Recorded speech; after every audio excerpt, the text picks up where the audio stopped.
अल्लाह के रसूल सल्लल्लाहु अलैहि वसल्लम ने रमज़ान के महीने में 3 रातों में आपने तरावीह की नमाज जमात के साथ पढ़ाई। पहली रात पढ़ाई, काफी लोगों ने पढ़ी। दूसरी रात पढ़ाई, पहले से ज्यादा लोग मस्जिद में आए। तीसरी रात में पढ़ाई तो मस्जिद खचाखच भर गई। चौथी रात अल्लाह के रसूल नहीं आए। सुबह जब अल्लाह के नबी वापस आए, लोगों ने कहा अल्लाह के रसूल, अच्छा लग रहा था जब आप जमात के साथ तरावीह की नमाज पढ़ा रहे थे।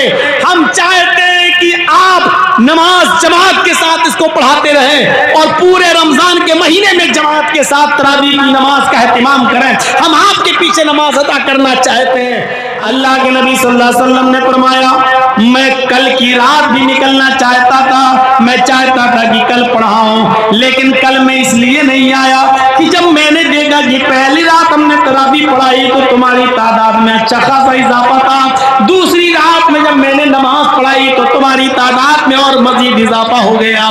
जब तीसरी रात मैंने तरावीह पढ़ाई तो पूरी की पूरी मस्जिद खचाखच भर गई। मुझे डर महसूस हुआ, ऐसा ना हो कि मेरा ये अमल अल्लाह रब्बुल आलमीन देखकर जिब्राइल अमीन को भेज दे और ये नमाज हमारे ऊपर फर्ज न कर दी जाए, हमारे जरिए ये हुक्म नाफिज न करवा दे अल्लाह ताला कि आज के बाद ये नमाज तुम्हारे ऊपर, तुम्हारी उम्मत के ऊपर ये नमाज फर्ज कर दी गई। मुझे फर्ज इस बात का डर लगा ये नमाज कहीं फर्ज न कर दी जाए, जिब्राइल अमीन अल्लाह की तरफ से फर्जियत का ऐलान लेके ना आ जाए कि अल्लाह ताला ने आपकी उम्मत पर ये नमाज तरावीह को फर्ज कर दिया है। मुझे डर लगा, इसलिए मैं नहीं आया। मेरे भाइयों, नबी अकरम ने 3 रात नमाज पढ़ाई और जमात के साथ पढ़ाई, लेकिन चौथी रात में आप नहीं आए। चौथी रात में आप नहीं आए, वजह क्या बताई? मुझे डर लगा कि कहीं ये नमाज अल्लाह ताला मेरी उम्मत पर फर्ज ना कर दे। अगर मेरी उम्मत पर यह नमाज फर्ज कर दी जाए और फिर मेरी उम्मत ना पढ़ पाए तो जहन्नम के करीब चली जाएगी। ये नबी अकरम की रहमत का तकाजा देखिए कि आप चौथी रात नमाज पढ़ाने ही नहीं निकले। क्यों? क्योंकि डर लगने लगा कि कहीं फर्ज ना हो जाए। मेरी उम्मत पर नबी अकरम का चौथी रात में ना निकलना रहमत है उम्मत के लिए।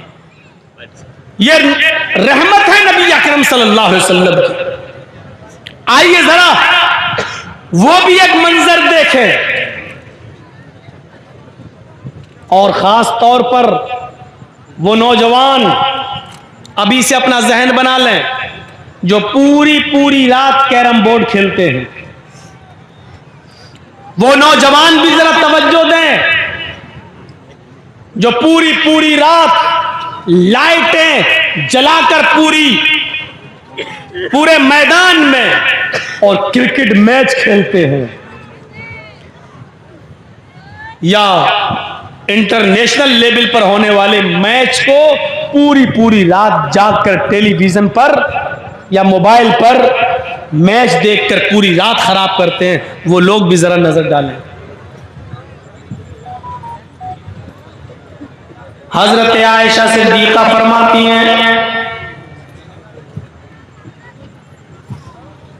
कि 3 सहाबियों का एक वफद अल्लाह के नबी सल्लल्लाहु अलैहि वसल्लम से मिलने आया, लेकिन नबी अकरम सल्लल्लाहु अलैहि वसल्लम घर पे मौजूद नहीं थे। जा सलासतु रहते, 3 सहाबियों पर मुश्तमिल एक जमात नबी अकरम सल्लल्लाहु अलैहि वसल्लम की बाज़ बीवियों से मुलाकात करती है। इला बाज़ बुयूत नबी, ये आया बाज़ अज़वाज नबी, नबी सल्लल्लाहु अलैहि वसल्लम की बाज़ बीवियों से मुलाकात करने के लिए नबी नहीं मिले तो अल्लाह के रसूल की कुछ बीवियों से उन्होंने मुलाकात की और पूछा अल्लाह के रसूल कितनी नमाज पढ़ते हैं, कितने रोजे रखते हैं, कितना सोते हैं, रात में कितना उठते हैं, पूरी इबादत का हाल मालूम करने के लिए नबी की बाज बीवियों से मुलाकात करता है। 3 सहाबियों का एक वफद, और बीवियों से मुलाकात करने के बाद जब ये वफद बाहर आया, ये तीनों सहाबा बाहर आए तो कहने लगे, कहां अल्लाह के रसूल और कहां हम, कहां हमारी इबादतें और कहां नबी। अल्लाह के नबी अगर इबादत ना भी करें तो चलेगा, क्योंकि वो तो जन्नती हैं। हमको तो अल्लाह के नबी सल्लल्लाहु अलैहि वसल्लम से ज्यादा इबादत करना चाहिए। अल्लाह के नबी सल्लल्लाहु अलैहि वसल्लम की बीवियों ने नबी की इबादत करने का जो हाल बताया है वो नबी के लिए ठीक है। हमें नबी अकरम से ज्यादा करना है, क्योंकि नबी तो बख्शे बख्शाए हैं, नबी तो जन्नती हैं। हमें जन्नत में जाने वाले अमाल करना है। ऐसा है, उन तीनों में से एक सहाबी ने क्या कहा, नक्शा देखिए।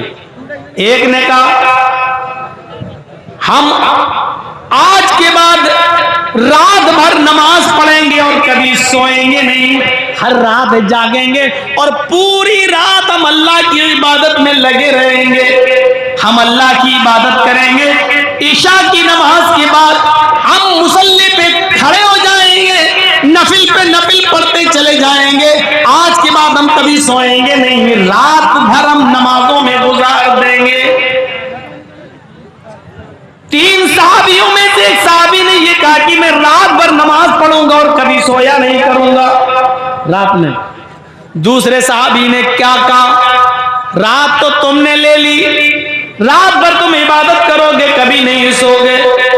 मैं हमेशा रोजा रखा करूंगा और कभी छोड़ूंगा नहीं, यानी मैं पूरे दिन साल के 12 महीने में रोजे रखूंगा और कभी छोड़ूंगा नहीं। हमेशा मैं रोजा रखूंगा, जब तक मुझे जिंदगी है और मेरी जान में जान है, मैं रोजे को तर्क नहीं करूंगा। मैं हमेशा रोजा रखूंगा, कभी नहीं छोड़ूंगा। अब तीसरा बचा। तीसरे ने कहा, तुम रात भर नमाज पढ़ोगे, तुम दिन भर रोजा रखोगे, तो अब मैं क्या करूं? दिन तो तुमने ले ली, रात तुमने ले ली, मैं भी तो इबादत करना चाहता हूं। तो तीसरे ने बड़ा अजीब एक इबादत का एक तीसरा तरीका, उसने कहा, अना आतज़िलुन निसा फला तज़व्वज, मैं रात में नमाज पढ़ूंगा और दिन में रोजा भी रखूंगा, दिन में रोजे रखूंगा और रात में नमाज पढ़ूंगा और बीवी से अलग थलग हो जाऊंगा, बीवी के करीब ही नहीं जाऊंगा, या मैं निकाह नहीं करूंगा, मैं शादी नहीं करूंगा। शादी करूंगा तो बीवी के करीब जाना पड़ेगा, बीवी के करीब जाएंगे तो बच्चे होंगे, बच्चे होंगे तो फिर बच्चों के लिए कमाओ और उनके लिए मेहनत करो, मजदूरी करो, उनको पाल पोस के बड़ा करो।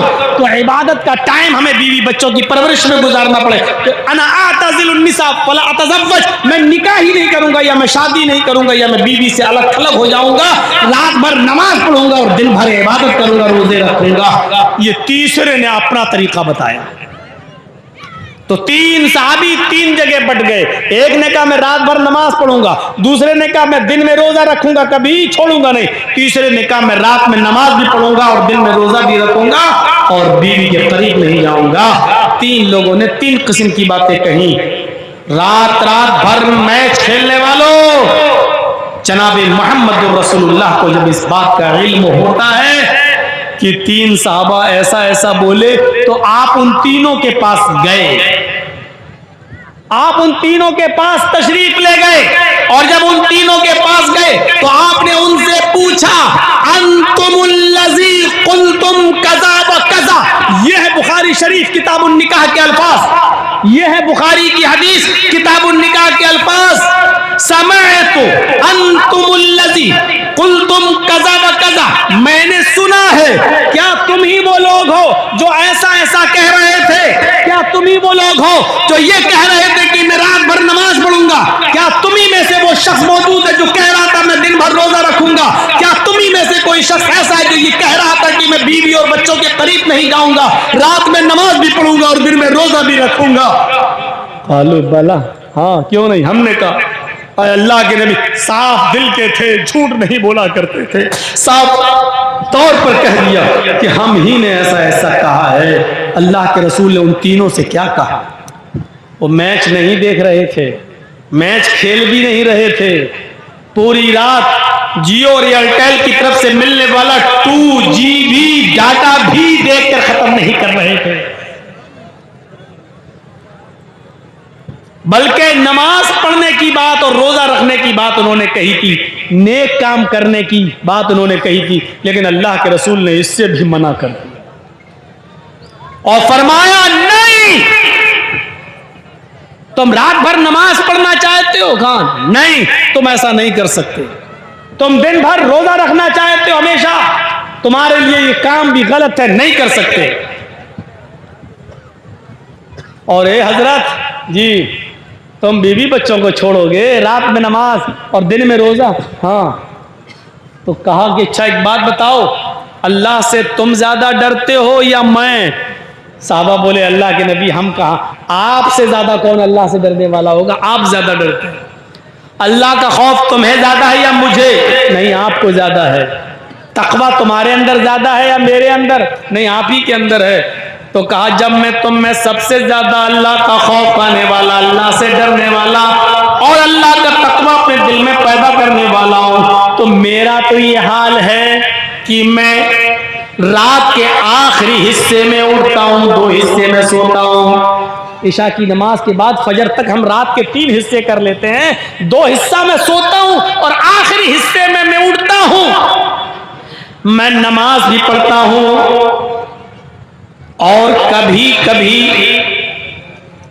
मैं एक एक करके सारी बीवियों के पास भी जाता हूं, मैं बीवियों से मिलता भी हूं, उनके हुकूक भी अदा करता हूं। मैं रात में सोता हूं, आंख काट भी अदा करता हूं। 2/3 रात गुजर जाने के बाद आखिरी हिस्से में रात के उठता हूं तो मैं अल्लाह की इबादत भी करता हूं। मैं रात में उठता हूं, अपनी बीवियों के पास भी जाता हूं, उनके हुकूक भी अदा करता हूं। मैं महीने में कुछ दिन नफली रोजे भी रखता हूं और छोड़ता भी हूं। मेरे पास बीवी है, मैं बीवी के पास भी जाता हूं। मैं दिन में रोजा रखता भी हूं और छोड़ता भी हूं। मैं रात में सोता भी हूं और 2/3 रात गुजर जाने के बाद रात में उठकर मैं अल्लाह की इबादत भी करता हूं। यही मेरा तरीका है। यानी तुम्हें भी ऐसा ही करना है। पूरी पूरी रात नमाज में गुजार रहे हो, गलत है। हमेशा रोजा रखोगे, कभी नहीं छोड़ोगे, ये भी गलत है। और बीवी बच्चों को छोड़कर नमाज और रोजे में पड़े रहो तो ये भी गलत है। फरमाया जो मैं कर रहा हूं वही मेरी सुन्नत है। फमन रग़िब अन सुन्नती फलैसा मिन्नी। अगर तुमने मेरी सुन्नत से मुंह मोड़ा, मेरे तरीके पर न चले, रात रात भर नमाज पढ़ते रहे और दिन दिन भर रोजा रखते रहे, अपने बीवी बच्चों के करीब नहीं गए, अपने बीवी और बच्चों के हुकूक को पूरा नहीं किया, फलैसा मिन्नी, तो आज के बाद तुम हम में से नहीं। यानी रात भर नमाज पढ़ने के बावजूद भी तुम मुसलमान नहीं कहलाओगे, इस्लाम के अंदर तुम्हारी एंट्री नहीं होगी। गौर करो, रात रात भर नमाजों में गुजार देने वाला इंसान जब शरीयत पे नहीं चलता है और रात रात भर नमाज पढ़ने की कसम खा लेता है तो ये इंसान इस्लाम से खारिज हो रहा है।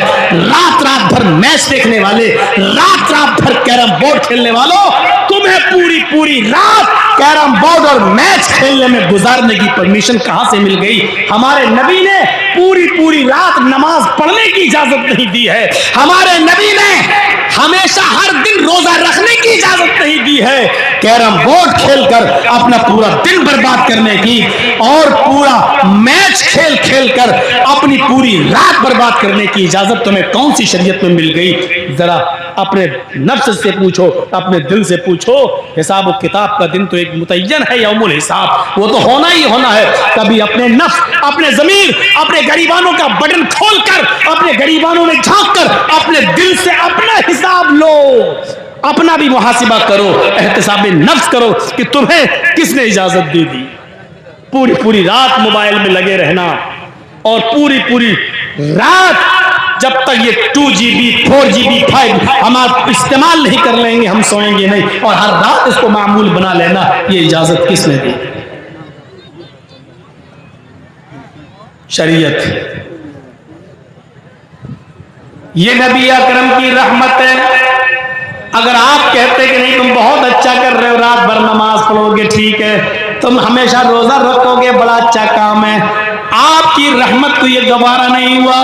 एक आदमी जब रात भर नमाज ही पढ़ता रहेगा तो दिन में फिर वो मेहनत नहीं कर पाएगा, मजदूरी नहीं कर पाएगा, रिस्क हलाल नहीं कमा पाएगा, फिर वो अपने बीवी और बच्चों को क्या खिलाएगा? इसलिए फरमाया कि रात का कुछ हिस्सा सोया भी करो और आखिरी हिस्से में उठकर अल्लाह की इबादत भी कर लिया करो। आपने हमेशा दिन में रोजा रखने को मना कर दिया। जब तुम दिन भर रोजा ही रखते रहोगे और हमेशा रखोगे तो नाहीफ और कमजोर हो जाओगे, तुम्हारी तंदुरुस्त सेहत खराब हो जाएगी। जब सेहत खराब हो जाएगी तो तुम अपनी बीवी और बच्चों के लिए मेहनत नहीं कर सकते हो, जल्दी कब्र के दहाने पर पहुंच जाओगे, फिर तुम्हारी बीवी और बच्चों की जिम्मेदारी किसके ऊपर आयद होगी? रहमतुल लिल आलमीन की रहमत जोश में आती है और आपने दिन भर रोजा रखने से मना कर दिया है, आपने पूरी पूरी रात इबादत करने से मना कर दिया है। आपने फरमाया कि रात का कुछ हिस्सा सोया भी करो और 2/3 गुजर जाने के बाद आप उठकर अल्लाह की इबादत में लग जाया करो। फिर आपने फरमाया कि महीने में 3 रोजे रख लिया करो नफली, अल्लाह के यहाँ एक नेकी 10 नेकी के बराबर होती है। अगर तुमने 3 रोजे रख लिए महीने में तो तुम्हें 30 रोजों का सवाब मिलेगा। हर महीने 3 रोजे रख लो तो गोया कि तुमने पूरे महीने रोजे रख लिए हैं। आपने पूरे महीने रोजे रखने से मना कर दिया, सिर्फ महीने में 3 रोजे रखने की परमिशन भी दे दी ताकि तुम्हें सवाब भी मिलता रहे, रोजा भी रखते रहो और अपनी बीवी और बच्चों के हुकूक भी अदा करते रहो और मेहनत और मजदूरी करके कमा कर लाओ और अपनी बीवी और बच्चों को खिला और पिला भी सको। ये रहमतुल लिल आलमीन की रहमत है।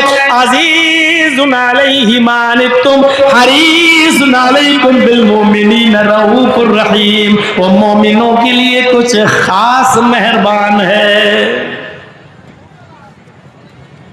ये है उसकी रहमत। आइए, अल्लाह के रसूल सल्लल्लाहु अलैहि वसल्लम ने रमजान के महीने में 3 रातों में आपने तरावीह की नमाज जमात के साथ पढ़ाई, जिसको हम तहज्जुद भी कह सकते हैं और तरावीह भी। पहली रात पढ़ाई, काफी लोगों ने पढ़ी। दूसरी रात पढ़ाई, पहले से ज्यादा लोग मस्जिद में आए। तीसरी रात में पढ़ाई तो मस्जिद खचाखच भर गई। चौथी रात अल्लाह के रसूल नहीं आए बल्कि अपने हुजरे से खबर भिजवा दी कि जिसको भी ये नमाज पढ़ना है अलग अलग पढ़ ले, या 2, 4, 5, 6 लोग जमा होकर एक को इमाम बना ले और वो उनको नमाज पढ़ा दे। जिसको पढ़ना हो अपने घर में भी पढ़ सकता है, मैं नहीं पढ़ाऊंगा। सुबह जब अल्लाह के नबी वापस आए, लोगों ने कहा अल्लाह के रसूल अच्छा लग रहा था जब आप जमात के साथ तरावीह की नमाज पढ़ा रहे थे, हम चाहते हैं कि आप नमाज जमात के साथ इसको पढ़ाते रहे और पूरे रमजान के महीने में जमात के साथ तरावीह की नमाज का एहतिमाम करें, हम आपके पीछे नमाज अदा करना चाहते हैं। अल्लाह के नबी सल्लल्लाहु अलैहि वसल्लम ने फरमाया, मैं कल की रात भी निकलना चाहता था, मैं चाहता था कि कल पढ़ाऊं, लेकिन कल मैं इसलिए नहीं आया कि जब मैंने देखा कि पहली रात हमने तरावीह पढ़ाई तो तुम्हारी तादाद में अच्छा खासा इजाफा था, दूसरी रात में जब मैंने नमाज पढ़ाई तो तुम्हारी तादाद में और मजीद इजाफा हो गया, जब तीसरी रात मैंने तरावीह पढ़ाई तो पूरी की पूरी मस्जिद खचाखच भर गई। मुझे डर महसूस हुआ ऐसा ना हो कि मेरा यह अमल अल्लाह रब्बुल आलमीन देखकर जिब्राइल अमीन को भेज दे और और ये नमाज हमारे ऊपर फर्ज न कर दी जाए, हमारे जरिए ये हुक्म नाफिज न करवा दे अल्लाह ताला कि आज के बाद ये नमाज तुम्हारे ऊपर, तुम्हारी उम्मत के ऊपर ये नमाज फर्ज कर दी गई। मुझे फर्ज इस बात का डर लगा ये नमाज कहीं फर्ज न कर दी जाए, जिब्राइल अमीन अल्लाह की तरफ से फर्जियत का ऐलान लेके ना आ जाए कि अल्लाह ताला ने आपकी उम्मत पर ये नमाज तरावी को फर्ज कर दिया है। मुझे डर लगा इसलिए मैं नहीं आया।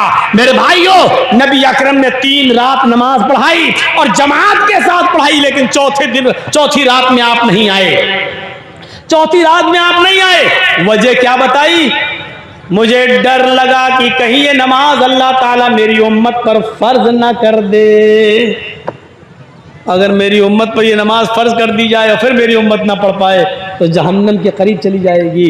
ये नबी अकरम की रहमत का तकाजा देखिए कि आप चौथी रात नमाज पढ़ाने ही नहीं निकले। क्यों? क्योंकि डर लगने लगा कि कहीं फर्ज ना हो जाए। मेरी उम्मत पर नबी अकरम का चौथी रात में ना निकलना रहमत है उम्मत के लिए। फर्ज हो जाती तो क्या होता? मिसवाक फर्ज हो जाती तो क्या होता? रात रात भर इबादत और दिन दिन भर के रोजे फर्ज कर दिए जाते। अल्लाह के रसूल कहते थे नहीं बहुत अच्छा करो, आज बहुत अच्छा अमल करो, तो क्या होता? हम कहां होते आज? ये सूरत हाल देखिए, अपने ज़मीर से पूछिए, अपने दिल से पूछिए, कुरान ने कितनी सही फजीलत बयान की मोहम्मदुर रसूलुल्लाह की। हरीसुन अलैकुम बिल मुमिनीना रऊफुर रहीम। वो मोमिनों के, मुसलमानों के फायदे के बड़े मुतमन्नी रहते हैं और मोमिनों के साथ उनकी रहमत कुछ खास है। कितनी खास रहमत है। आइए एक और चीज बताएं, और बहुत प्यारी चीज, और सुनिए। अल्लाह के नबी फरमाते हैं कि अल्लाह तबारक व तआला ने आदम अलैहिस्सलातु वस्सलाम से लेकर मुहम्मदुर रसूलुल्लाह तक, मुझ तक सारे नबियों को जब भी इस दुनिया में भेजा तो उनको एक इख्तियारी दुआ दी। इख्तियारी दुआ समझते हो? इख्तियारी दुआ दी कि हम तुम्हारी सारी दुआएं कबूल करें या ना करें ये मेरी मर्जी, लेकिन एक दुआ का इख्तियार देता हूं, तुम मांगो, तुम्हारी वो हम जरूर सुनेंगे। इसको कहते हैं इख्तियारी दुआ। एक दुआ हम जरूर सुनेंगे तुम्हारी, जो भी तुम मांगना चाहो मांगो। आदम अलैहिस्सलाम ने मांगी और आदम अलैहिस्सलातु वस्सलाम से लेकर ईसा अलैहिस्सलातु वस्सलाम तक सारे नबियों ने वो इख्तियारी दुआ मांगी। अल्लाह के नबी फरमाते हैं अल्लाह ताला ने हर नबी से कहा मांगो हम तुम्हें देंगे। सारे नबियों ने जल्दी कर ली। अल्लाह ताला ने दुनिया में इख्तियार दिया था कि मांगो, एक दुआ हम तुम्हारी जरूर सुनेंगे, तुम्हारी मर्जी जो मांगोगे हम तुम्हें देंगे। सारे नबियों ने मांग ली। जब मुझे नबी बनाकर दुनिया में भेजा तो अल्लाह ताला ने एक इख्तियारी दुआ मुझे भी दी। आए मोहम्मद सल्लल्लाहु अलैहि वसल्लम मांग लीजिए, आप भी दुनिया में क्या मांगना चाहते हैं, आपको भी इख्तियार है। मैंने सारे नबियों को एक प्यारी दुआ दी और उनकी सुनी, उनको इस दुनिया में नवाजा। आपको भी एक प्यारी दुआ दे रहा हूं, जो मांगेंगे हम देंगे। बताइए क्या चाहिए? अल्लाह के नबी ने इसका जिक्र हजरत आयशा सिद्दीका से किया कि अल्लाह ताला ने आज मुझे प्यारी दुआ दी है। हजरत आयशा खुश हो जाती हैं और कहती हैं अरे अल्लाह के नबी मौका अच्छा है, आए मेरे प्यारे शोहर मौका बड़ा अच्छा है। जब अल्लाह ने प्यारी दुआ दी है तो आप अल्लाह से सोना मांग लो, चांदी मांग लो, ऐसी चीज मांग लो कि हमें जिंदगी भर पेट पे पत्थर न बांधना पड़े, हमें फाके ना करना पड़े, हमें मुसीबतें न झेलना पड़े। अल्लाह के नबी फरमाते हैं कि अगर मैं उस मौके पर अल्लाह से ये कहता कि अल्लाह इस ओहद पहाड़ को मेरे लिए सोने का पहाड़ बना दे, जहां मैं चलना चाहूं चलूं, और ये पहाड़ भी मेरे साथ चले, तो अल्लाह ताला मेरे लिए उस ओहद पहाड़ को भी सोने का बना देता। काबे की रब की कसम, जहां मैं चलता वो पहाड़ भी सोने का मेरे साथ साथ चलता। मेरी बीवी आयशा मुझसे कह भी रही थी कि अल्लाह के नबी आए मेरे प्यारे शौहर, जब अल्लाह ने इख्तियार दिया ही है तो मांग लो, क्यों नहीं मांगते हो? फख्तबातु, लेकिन मैंने वो दुआ नहीं मांगी, मैंने उस दुआ को छिपा लिया। सारे नबियों ने जल्दी की, लेकिन मैंने जल्दबाजी नहीं की। अल्लाह ने इख्तियार दिया, मांग लो। मैं चाहता तो ओहद पहाड़ भी मेरे लिए सोने का बन जाता, जहां मैं चलता पहाड़ मेरे साथ साथ चलता। मैं जो मांगता अल्लाह मुझे देता, लेकिन मैंने नहीं मांगा। फिर हजरत आयशा कहती हैं आप मांग नहीं रहे, लेकिन इस दुआ को आखिर जब आपको हक दिया है तो नहीं मांगेंगे। अल्लाह के नबी फरमाते हैं मांगूंगा, लेकिन दुनिया में नहीं। इख्तबा तो दावती आयशा, मैंने अपनी दुआ को छिपा लिया है, मैं आज इस दुआ को नहीं मांगूंगा। मुसलमानों गौर करो, आए घसिया घाट के इस बड़े मैदान में जमा होकर सुनने वालों सुनो। हजरत आयशा ने पूछा फिर इस दुआ को आप कब मांगेंगे? कहते अल्लाह के नबी, आयशा कयामत का दिन होगा, मैदान महशर होगी, मेरी उम्मत नफसी नफसी चिल्ला रही होगी, नफसा नफसी का आलम होगा, परेशान हाल होंगे। सूरज सवा नेज़े के फासले पर, यानी 1 मील के फासले पर होगा सूरज, और सूरज की पूरी गर्मी जमीन की ऊपर गिर पड़ रही होगी, और सारे इंसानों के जिस्मों से, उनके सरों से पसीना टपक टपक कर उनके कदमों पे गिर रहा होगा, और पसीने में लोग अपने अमाल के मुताबिक डूबे हुए होंगे। कोई टहनों के बराबर, कुछ पिंडली के बराबर, कुछ कमर के बराबर, कुछ घुटनों के बराबर, कुछ कमर के बराबर, कुछ कांधे के बराबर, और कुछ उसमें गोते लगा रहे होंगे। मेरी उम्मत नफसा नफसी के आलम में होगी। उस वक्त मैं अल्लाह से उस दुआ को मांगूंगा और कहूंगा, इलाहुल आलमीन, सारे नबियों को तूने एक इख्तियारी दुआ दी, उन्होंने दुनिया में अपनी अपनी दुआ मांग ली। अल्लाह मेरा भी हक था, अल्लाह मुझे भी एक दुआ मांगने का हक था, और तूने मुझे भी वो दुआ दी थी कि मांगो, क्या मांगते हो? मैंने दुनिया में कुछ नहीं मांगा, मेरी वो दुआ बाकी है। ऐ अल्लाह आज मुझे हक दे, आज मुझे इजाजत दे कि मैं दुआ मांगू। ऐ अल्लाह मेरी दुआ तू सुन ले। अल्लाह रब्बुल आलमीन कयामत के दिन मुझे उस दुआ के मांगने की इजाजत देगा। हजरत आयशा ने पूछा, ऐ अल्लाह के नबी तो कयामत के दिन आप क्या मांगेंगे?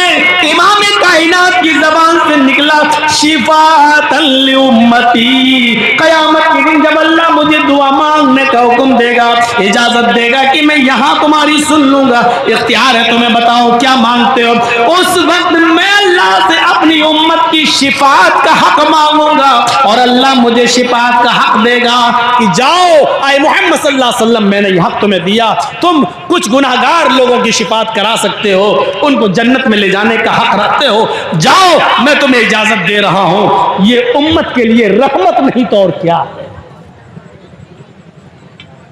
दुआ उस नबी ने अपने लिए कुछ नहीं मांगा, अपनी फैमिली के लिए कुछ नहीं मांगा।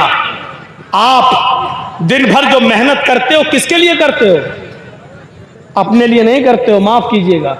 आपको तो 2 रोटी खाना है, कहीं भी मिल जाएगी। आप जो सुबह से लेकर शाम तक मेहनत करते हो, आपको अपने से ज्यादा अपने बीवी और बच्चों की फिक्र होती है।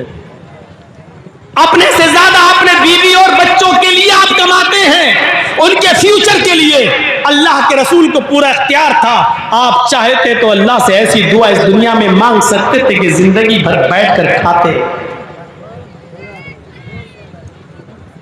सफा और मरवा के पहाड़ सोने के हो जाते, और पहाड़ सोने में तब्दील हो जाता, और जहां आप चलते मक्के के ये पहाड़ और मदीने की वो वादियां भी आपके साथ चलती। लेकिन अल्लाह के नबी सल्लल्लाहु अलैहि वसल्लम अपने और अपनी फैमिली के लिए कुछ नहीं मांग रहे, और वो दुआ भी छिपा ली। इख्तबा तो दावती, मैंने अपनी उस दुआ को छिपा लिया लियौमिल क़यामह, क़यामत के दिन के लिए, अल्लाह से क़यामत के दिन में मांगूंगा। अम्मा आयशा पूछती है तो क़यामत के दिन क्या मांगेंगे? कहती है शिफ़ाअतन लि उम्मती, अपनी उम्मत की शिफाअत का सवाल करूंगा मैं अल्लाह ताला से। यह है रसूल की रहमत उम्मत के साथ। उम्मत क्या कर रही है?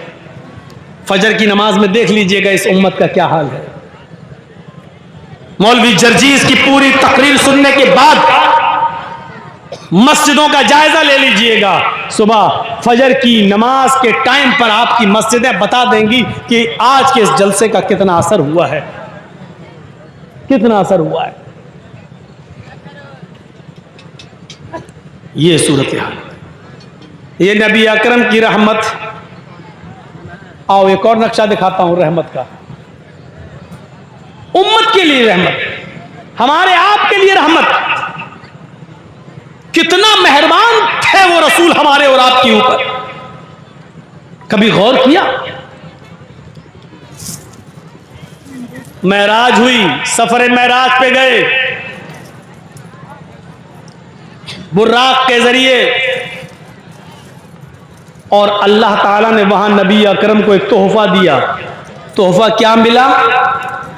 50 वक्त की नमाज नबी अकरम पर और आपकी उम्मत पर फर्ज कर दी गई।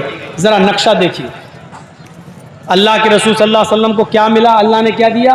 जाओ ऐ मोहम्मद, आप और आपकी उम्मत पर 50 वक्त की नमाज मैंने फर्ज कर दी। बड़े खुश, 50 वक्त की नमाज का तोहफा मिला है। लेके चले आ रहे हैं, लेके चले आ रहे हैं।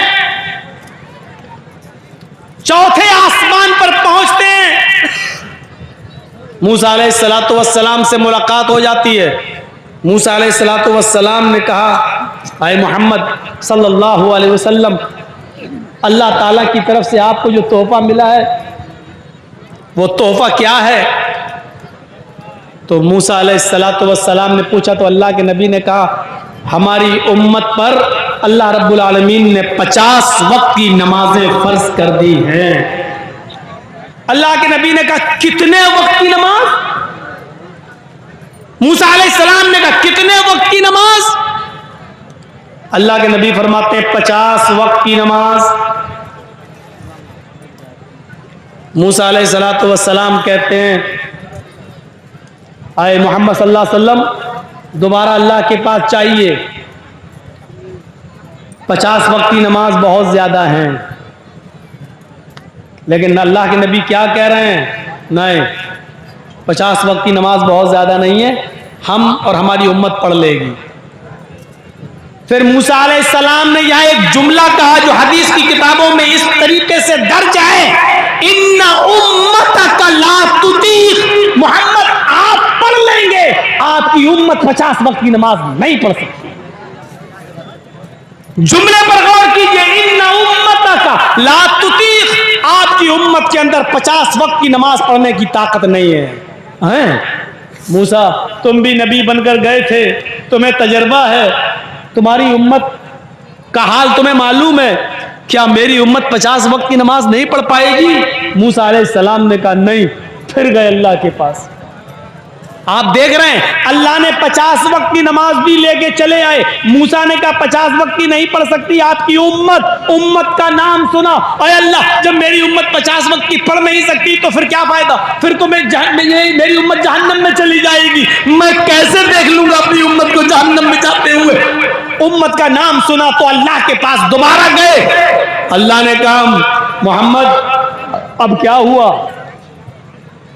अल्लाह 50 वक्त की ज्यादा है। अच्छा, ओ कंसेशन चाहते हो, डिस्काउंट, नमाज में कमी चाहते हो? जी अच्छा जाओ, मैंने 10 वक्त की कम कर दी। 40 तो ठीक है, हाँ हाँ 50 बार ये वाकया सुना होगा। आइए जरा हमसे सुनिए। फिर आए, फिर उसी आसमान पर मूसा अलैहिस्सलातु वस्सलाम मिल गए। अल्लाह ने कम किया? हाँ किया, माशाअल्लाह। कितने वक्त की रह गई? कहा 40। मूसा ने खींच के कहा 40? क्या? क्यों, क्या हुआ? अरे बहुत ज्यादा है। अरे तुमने कम करने के लिए भेजा, मैं कम करने के लिए गया, अल्लाह ताला ने 10 कम कर दी। कहा कि नहीं नहीं, ये भी ज्यादा है मूसा। ठीक है, 10 वक्त की कम हुई ना, कुछ तो कंसेशन मिला है ना। इन्ना उम्मत गला तुती, आए मोहम्मद अपने हिसाब से मत सोचो। आप तो 50 नहीं 100 वक्त की भी पढ़ लोगे, लेकिन आपकी उम्मत 40 वक्त की नहीं पढ़ सकेगी। क्या कयामत के दिन 40 वक्त की नमाज न पढ़ने के लिए बस अपनी उम्मत को जहन्नम में जलता हुआ देखना गवारा कर लोगे? नहीं। तो फिर जाओ। फिर गए। अल्लाह ने कहा अरे अब क्या हुआ? अल्लाह 40 भी ज्यादा है। अच्छा, तो और कम कर दूं? हाँ, अच्छा जाओ 10 और कम कर दिया, 30 वक्त की। फिर आए मूसा, हाँ आधी के करीब हो गई, 50 में से 20 चली गई, 30 रह गई। कहा 30? देखो मूसा, अब मत कहना ज्यादा है। हाँ है, आप अपने हिसाब से सोच रहे हो, लेकिन हमारा तजर्बा कहता है कि आपकी उम्मत 30 वक्त की नमाज भी नहीं पढ़ पाएगी। मूसा का तजर्बा देखिए। अल्लाह के नबी कहते हैं मूसा तुम कह रहे हो तो एक बार और चला जाता हूं।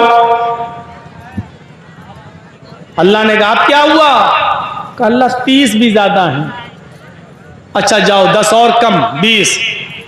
मूसा अलैहिस्सलातु वस्सलाम के पास आकर कहते हैं मूसा तुम बार बार भेज रहे हो, अब मैं जाने वाला नहीं, क्योंकि अल्लाह ने आधी से ज्यादा कम कर दी। 50 में से 30 कम हो गई, 20 रह गई। अब 20 वक्त की तो मेरी उम्मत पढ़ ही लेगी। मूसा अलैहिस्सलाम कहते हैं यही तो प्रॉब्लम है ऐ मोहम्मद सल्लल्लाहु अलैहि वसल्लम, मेरा तजर्बा कहता है कि आपकी उम्मत 30 वक्त की 20 वक्त की भी नहीं पढ़ पाएगी। एक तजर्बेकार नबी की बात है, इसलिए मैं आपको एक बार और भेजता हूं कि चले जाइए और अल्लाह तबारक व तआला से रिक्वेस्ट कीजिए, अल्लाह रब्बुल आलमीन से गुजारिश कीजिए, इन्ना उम्मतक ला तुतीक, आपकी उम्मत 20 वक्त की नमाज पढ़ने की भी ताकत नहीं रखती। अल्लाह के नबी फिर गए। अल्लाह ने कहा क्या अब क्या हुआ? 50 में से 30 कम कर दी, 20 रह गई। फिर अल्लाह और कम कर दो, ज्यादा है ये भी। अच्छा जाओ 10 और कम कर दी, 10 रह गई। अब आए मूसा अलैहिस्सलातु वस्सलाम ने पूछा कितनी रह गई? अब तो लगभग सब खत्म ही हो गई। अच्छा तो कितनी? एक वक्त की? नहीं नहीं नहीं। फिर कहा मूसा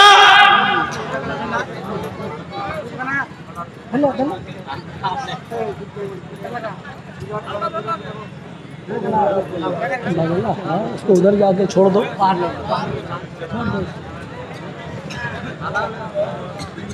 सुनिए, मूसा ने कहा कितनी? कहा 50 में से समझ लो कि बहुत कम। अल्लाह ने 40 कम कर दी, 10 रह गई।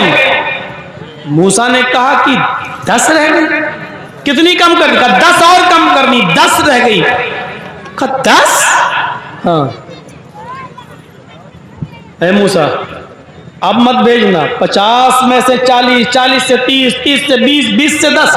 अब मैं जाने वाला नहीं हूं।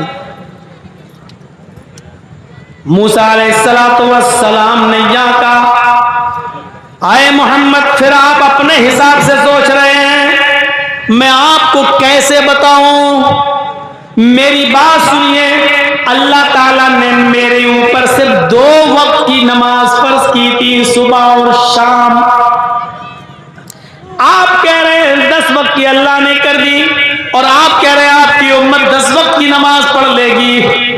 मुझसे सीखो, मेरी उम्मत से सीखो। मेरी उम्मत 2 वक्त की नमाज भी नहीं पढ़ सकी, आपकी उम्मत 10 वक्त की कैसे पढ़ लेगी? इन्ना उम्मतक ला तुतीक, 10 वक्त की नमाज पढ़ने की ताकत नहीं है आपकी उम्मत के अंदर। जाइए एक बार और जाइए, अल्लाह रब्बुल आलमीन कम कर देगा। और सुनो, 10 कम हो रही है, 10 और कम हो जाएंगी तो कुछ बचेगा ही नहीं। मूसा 10 खत्म कर देगा, फिर कुछ बचेगा ही नहीं, तो फिर तोहफे का फायदा क्या? अरे जाओ तो अल्लाह बड़ा गफूर रहीम है, बड़ा मेहरबान है। गए, अल्लाह ने कहा मोहम्मद अब क्या हुआ? अब तो 10 कर दी। अल्लाह के नबी ने अब नाम ले दिया। पढ़िए सुनन बैहकी, इमाम बैहकी की। अल्लाह, मूसा कह रहा मेरी उम्मत पर 2 वक्त की नमाज फर्ज थी, मेरी उम्मत 2 वक्त की नहीं पढ़ पाई, तो आपकी उम्मत 10 वक्त की कैसे पढ़ेगी? अल्लाह और कम कर दे। अल्लाह ने कहा मोहम्मद सल्लल्लाहु अलैहि वसल्लम जाओ, अरे मोहम्मद मैं तुम्हारी 10 नमाजों में से 5 और कम कर देता हूं। अब 5 वक्त की नमाज तुम पर और तुम्हारी उम्मत पर फर्ज है। जाओ ये तोहफा लेके जाओ। फिर आए मूसा अलैहिस्सलातु वस्सलाम, मिल गए। मूसा ने कहा कितना कम हुआ? अब मैं नहीं बताऊंगा। क्यों, क्या हुआ? फिर तुम भेजने की बात करोगे और अब मैं जाऊंगा नहीं। क्यों? तादाद तो बताओ कितनी? कहा 5। का ये भी ज्यादा ना, बनी रहने दीजिए, अब नहीं जाऊंगा। अरे मेरी उम्मत 2 वक्त की नहीं पढ़ पाई, आपकी उम्मत 5 वक्त पढ़ लेगी। मैं मेहनत करूंगा, फजीलत बयान करूंगा, लेकिन अब मैं बार बार नहीं जाऊंगा। एक बार और चले जाओ मोहम्मद। यहां अल्लाह के रसूल कसम खा लेते हैं, मूसा मुझे कसम है अपने रब के इज्जत और जलाल की, अब नहीं जाऊंगा। मुझे बार बार जाने में शर्म आ रही है, कितनी बार जाकर कम कराऊं?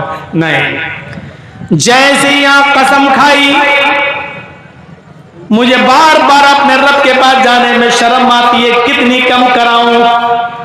खैर से आवाज आती है, मोहम्मद तुम मुझसे शर्मा गए, आए मोहम्मद तुम मेरी रहमत से ना उम्मीद हो गए।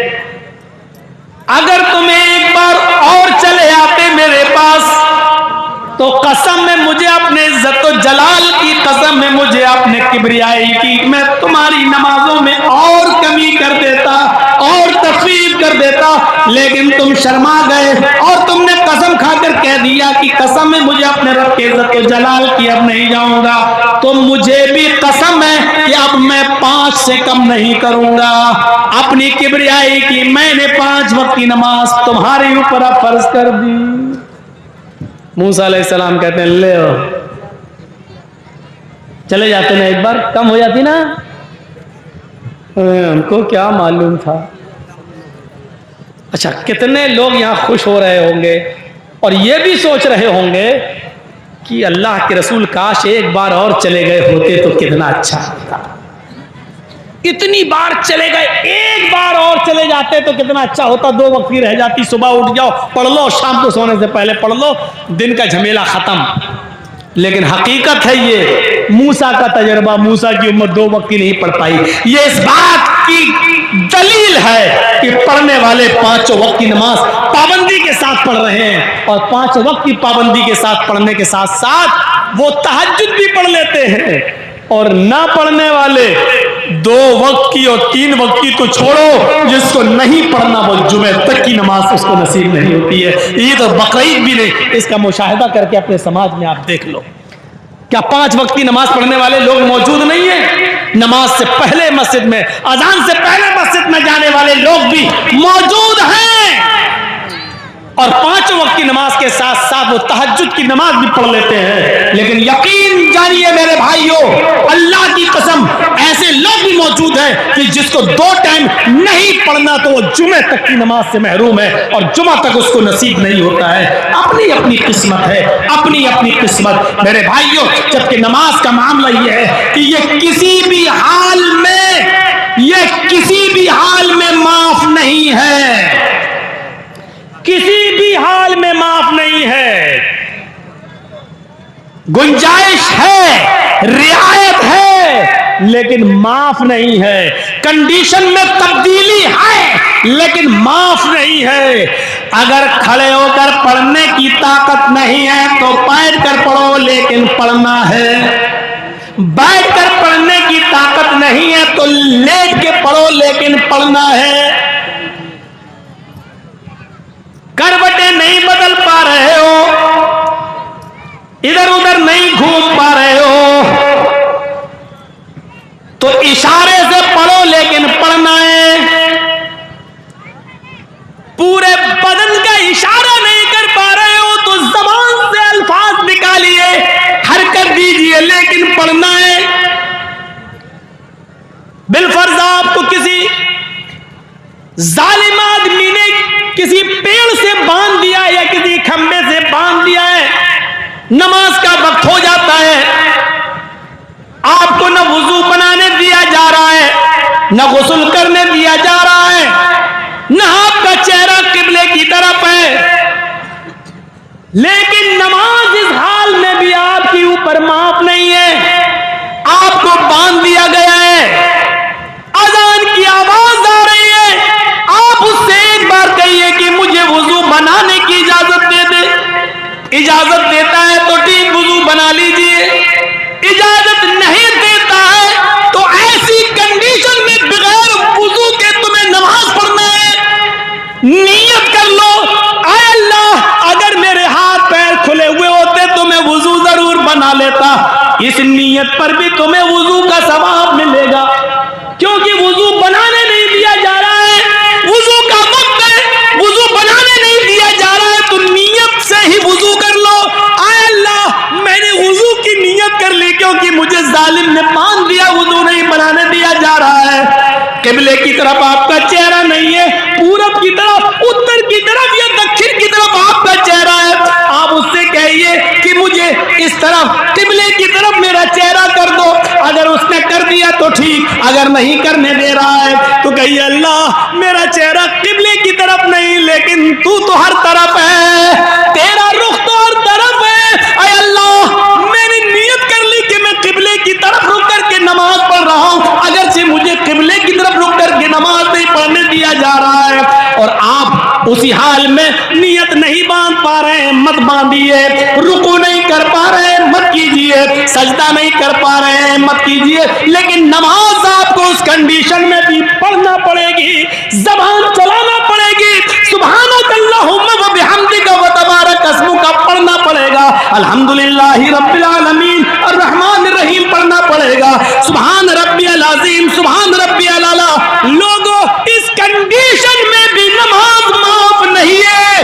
कैसे तुम अपने नरम गरम बिस्तरों पे सोना गवारा कर लेते हो? मुअज्जिन की आवाज आती है, अस्सलातु खैरुम मिनन नौम, और तुम अपने बिस्तरों पर आजान सुनने के बाद भी अपने नरम गरम बिस्तर को छोड़ना गवारा नहीं करते हो। यहाँ हाथ पैर बंधे हैं, नमाज उस हाल में भी पढ़ना है।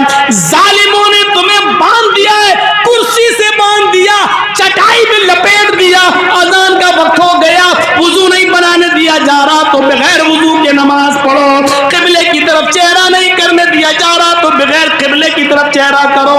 हाथ पैर नहीं चलाने दिया जा रहा तो जबान के से अल्फाज निकाल कर नमाज पढ़ो, इशारे से पढ़ो। लेकिन पढ़ना उस हाल में भी है, माफ किसी कंडीशन में नहीं है। कंडीशनें बदल दी जा सकती हैं, लेकिन नमाज माफ नहीं है।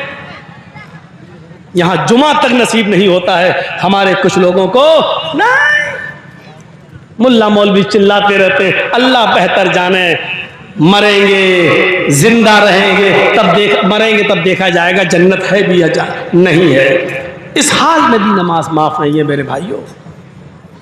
और सोचो, किसी ने हमें अरेस्ट कर लिया, गिरफ्तार कर लिया, कस्टडी में ले लिया, हाथों में हथकड़ी डाल दी, बांध दिया, रिमोट पे ले लिया, नमाज नहीं पढ़ने दी जा रही है, कुर्सी पे बिठा के रस्सी से बांध दिया। अजान का टाइम हो गया, हमें मालूम है अजान का टाइम है, अब वुजू भी नहीं बनाने दिया जा रहा है, गुस्ल भी नहीं करने दिया जा रहा है, और नमाज का टाइम हो गया। नियत कर लीजिए, अल्लाह मैं वुजू की नियत करता हूँ, जबान से नहीं, दिल में। अल्लाह अगर हाथ पैर खुले होते तो मैं वज़ू बनाता, लेकिन हाथ पैर नहीं खुले। यहीं से आप नमाज शुरू कर दीजिए। फ़र्ज पढ़ रहे हो तो अल्लाहु अकबर अशहदु अल्ला इलाहा इल्लल्लाह आप इकामत कहिए और वहीं पर शुरू कर दीजिए अल्लाहु अकबर। हाथ तो उठेंगे नहीं, हाथ पैर तो बंधे हुए हैं, कह दीजिए अल्लाहु अकबर। आपको मालूम होना चाहिए कि इमाम मालिक रहमतुल्लाह अलैह को इतना मारा था, बादशाह ने इतना मारा था कि उनके दोनों हाथ टूट गए। जब नमाज का वक्त हुआ तो उन्होंने ऐसे ही हाथ छोड़कर नमाज पढ़ी थी। अल्लाहु अकबर। न हाथ कानों तक उड़ रहे हैं, न हाथ सीने पर बंध रहे हैं, ऐसे उन्होंने नमाज पढ़ी। अल्लाहु अकबर। आज भी मक्के में चले जाओ, आज भी सऊदिया में चले जाओ, इमाम मालिक के मानने वाले आज भी आपको हाथ छोड़कर नमाज पढ़ते हुए नजर आएंगे। उन्होंने मजबूरी में नमाज हाथ छोड़कर नमाज पढ़ी, लेकिन ये बेचारे आप देखेंगे बिना किसी मजबूरी के हाथ छोड़ के नमाज पढ़ रहे हैं। जब मारा ही इतना है कि हाथ उठ ही नहीं रहे हैं तो उन्होंने बगैर हाथ उठाए और सीने पर बांधे हाथ लटकाए लटकाए नमाज पढ़ी। मैं कहना ये चाहता हूं कि नमाज किसी भी हाल में माफ नहीं है, कोई कंडीशन ऐसी नहीं है। कंडीशन तो बदली जा सकती है लेकिन नमाज नहीं। यहां तक के सहाबा किराम जब जंग हुआ करती थी तो उसमें भी नमाज पढ़ा करते थे। दो कौमें, दो फौजें हो जाया करती थी। एक फौज काफिरों का मुकाबला करती थी और दूसरी फौज जल्दी से 2 रकात नमाज पढ़ लिया करती थी। जब ये कौम नमाज पढ़ के फारिग होती थी तो दूसरी कौम जल्दी से जंग को संभाल लेती थी और नमाज पढ़ने वाले लोग जल्दी से जंग को संभाल लेते थे और जो लोग पहले से जंग को संभाले हुए थे वो जाते थे और वो नमाज पढ़ते थे। गौर करो, जंग हो रही हो, काफिरों से लड़ रहे हो और ऐसे मौके पर अगर नमाज का वक्त आ जाए तो नमाज यहां पर भी पढ़ना पड़ती है, नमाज इधर भी माफ नहीं है। गौर कीजिए, जबकि हमें मालूम है कि तीर बरस रहे हैं, तलवारें चल रही हैं, हमारा जंग में लड़ना जरूरी है, ऐसे मौके पर भी 2 गिरोह हो जाएंगे। एक गिरोह नमाज पढ़ेगा, दूसरा गिरोह जंग लड़ेगा। नमाज पढ़ने वाला जब नमाज से फारिग होगा तो लड़ाई लड़ेगा और जो लोग लड़ाई लड़ रहे थे वो अब नमाज पढ़ना शुरू कर देंगे और हल्की हल्की सूरतें, हल्की हल्की 2 रकातें पढ़ेंगे। ज़ोहर की, असर की, मगरिब की पूरी 3 पढ़ेंगे और ईशा की 2 रकात पढ़ेंगे। सफर में और जिहाद की जंग के मौके पर नमाज जो 4 रकात वाली है वो 2 रकात हो जाती है। मेरे भाइयों, नमाज इस कंडीशन में भी माफ नहीं है।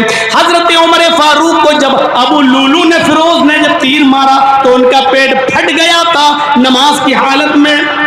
जब उनको बेहोश हो गए, जब उनको होश आया तो सबसे पहले उन्होंने नमाज पढ़ी, लेकिन खून पेट से इतना निकल गया कि खाना खिलाया जा रहा था तो उनके पेट से बाहर आ जाता था, दूध पिलाया जाता था मुंह से तो पेट से वो बाहर निकल जाता था। किसी ने कहा अमीरुल मोमिनीन, इस हाल में भी आपने नमाज अदा की है। फरमाया नमाज किसी भी हाल में माफ नहीं है। मेरा पेट फट गया, पानी भी मुंह से पीता हूं तो पेट से बाहर निकल जाता है, लेकिन नमाज इस हाल में भी मुझे पढ़ना थी इसलिए पढ़ ली। फरमाया अगर कोई दूसरा आदमी इस हाल में नमाज छोड़ दे तो क्या होगा?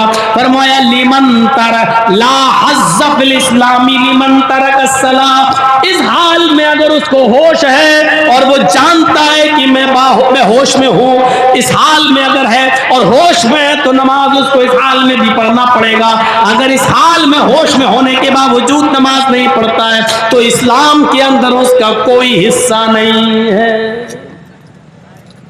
पेट फट जाए, खाना पानी पेट से निकल रहा है और होश में, नमाज इस हाल में भी पढ़ना पड़ेगी। अगर इस हाल में नमाज नहीं पढ़ता तो इस्लाम में उसका कोई हिस्सा नहीं। हालत तंदुरुस्ती में हट्टा खट्टा मोटा होने के बावजूद हम नमाज ना पढ़े तो उसका इस्लाम में कितना हिस्सा होगा? रहमतुल आलमीन की रहमत देखो, 50 से 40 करवाई, 40 से 30, 30 से 20, 20 से 10, 10 से 5। कहा अब मुझे शर्म आती है बार बार जाने में। अल्लाह ने कहा जाओ, लेकिन बार बार गए। क्यों गए? मेरी उम्मत नहीं पढ़ पाएगी इतनी, इसलिए बार बार। ये रहमत नहीं तो और क्या है? कुरान की इस आयत को कितना बार पढ़ा जाए। हरीसुन अलैकुम बिल मोमिनीन, वो मोमिनों के लिए बड़ा मेहरबान है। ये मेहरबानी नहीं है तो और क्या है? जरा गौर करो, एक सहाबी तीरों का एक बंडल बनाया, 15-20 तीर के इकट्ठा करके गठरी बनाई। और तीर में आपने देखा होगा आगे का हिस्सा नोकदार होता है, नोकदार जब वो छोड़ते हैं तो वही नोक किसी को लगती है जहां मारना होता है, तो नोक का हिस्सा, और ऐसे लटकाते हुए जा रहे थे, ऐसे चल रहे थे, एक हाथ में तीर और वो चल रहे थे। वुजू बनाकर इसी हाल में मस्जिद में दाखिल हुए। अल्लाह के नबी ने देखा तीर का हिस्सा, नोक वाला हिस्सा आगे है, और ये सहाबी हाथ हिलाते हुए अंदर दाखिल हुए। रहमतुल लिल आलमीन का रहम देखिए। आपने कहा, आए सहाबी, आपने कहा उस शख्स से जो तीर लेके चल रहा था, आपने कहा तीर के सिरों को अपनी मुट्ठी से मजबूती से पकड़ो, तीर के सिरों को मजबूती से पकड़ो। कैला तख्दिशु मुस्लिमन, कहीं किसी तीर की नोक से कोई मुसलमान जख्मी न हो जाए। रहमत देखिए नबी अकरम की। आपने देखा सहाबी तीर लेके जा रहे हैं, उधर मस्जिद में और भी सहाबा जा रहे हैं। ऐसा न हो कि आगे वाला तीर की नोक किसी दूसरे सहाबी की चुभ जाए। क्या कहते हैं कि तीर के आगे वाले हिस्से को पकड़ लो मजबूती से और हाथ मत हिलाओ।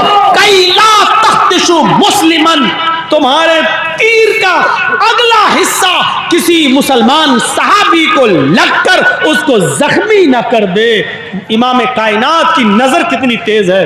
आप सहाबी के तीरों को देख रहे हैं और ये महसूस कर रहे हैं कि किसी मुसलमान को ये तीर चुभ ना जाए। सच कहा, अजीजुन अलैहि मा अनित्तुम, कांटा तुम्हारे चुभता है, दर्द मोहम्मदुर रसूलुल्लाह को होता है। ये एहसास अल्लाह के नबी के अंदर था, इतना भी गवारा नहीं किया। जो नबी तीर की नोक किसी मुसलमान को लग जाए इतना भी गवारा नहीं कर रहे हैं, वो नबी ये कैसे गवारा करेंगे कि कोई मुसलमान किसी मुसलमान को कत्ल कर दे। कोई मुसलमान अपनी बंदूक या पिस्टल या AK-47 या तमंचा निकाल कर उसकी गोली से किसी दूसरे मुसलमान को कत्ल कर दे। आप अंदाजा लगाइए, जो नबी तीर की नोक चुभ जाए किसी को, इतना भी बर्दाश्त नहीं कर रहे हैं कि किसी मुसलमान को तीर की नोक चुभे। वो नबी ये कैसे बर्दाश्त करेंगे कि कोई मुसलमान किसी मुसलमान की गर्दन उड़ा दे। इसीलिए फरमाया, नहीं, कयामत के दिन यजीउल कातिलु यजीउल मक्तूलु, मक्तूल इस हाल में लाया जाएगा जिसको कत्ल किया गया होगा।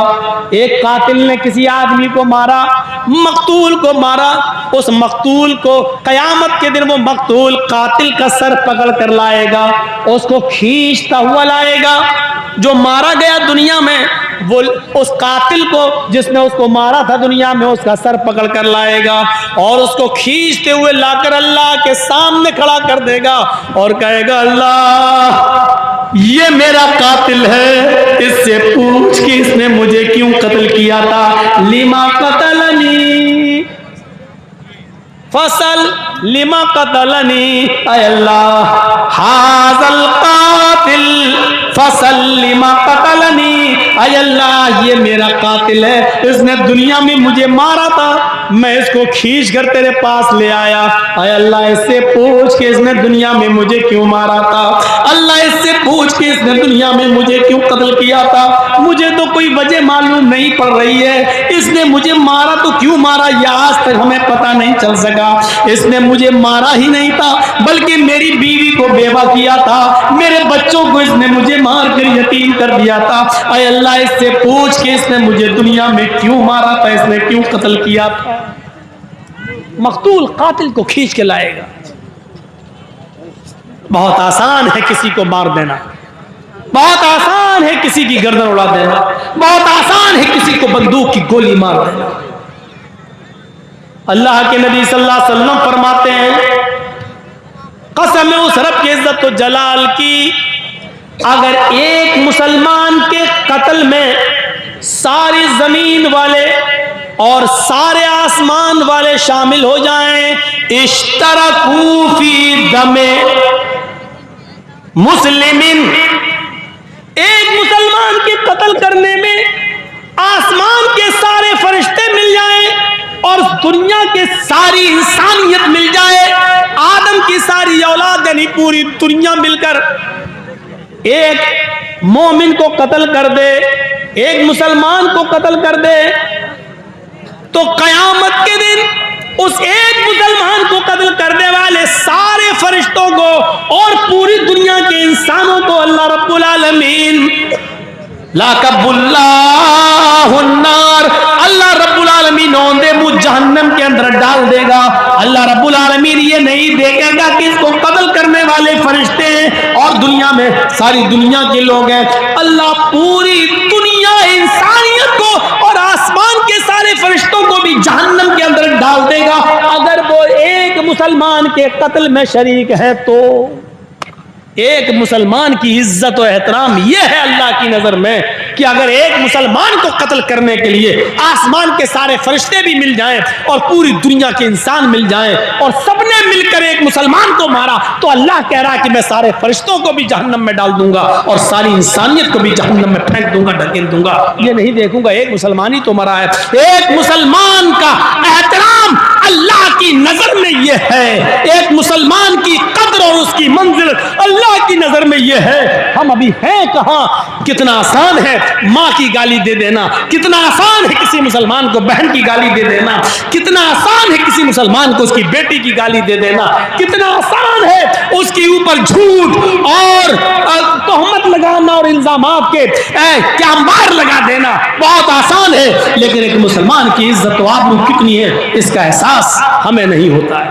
अल्लाह के रसूल ने रहमत सिखलाई, रहमत फरमाया जब तुम बिस्तर पर सोने के लिए जाओ, जब तुम बिस्तर पर सोने के लिए जाओ, जब तुम अपने बिस्तर पर सोने के लिए जाओ, वक्फी मिस्बाहक, अबू दाऊद और सुनन नसई के अल्फाज है, तो अपने घर की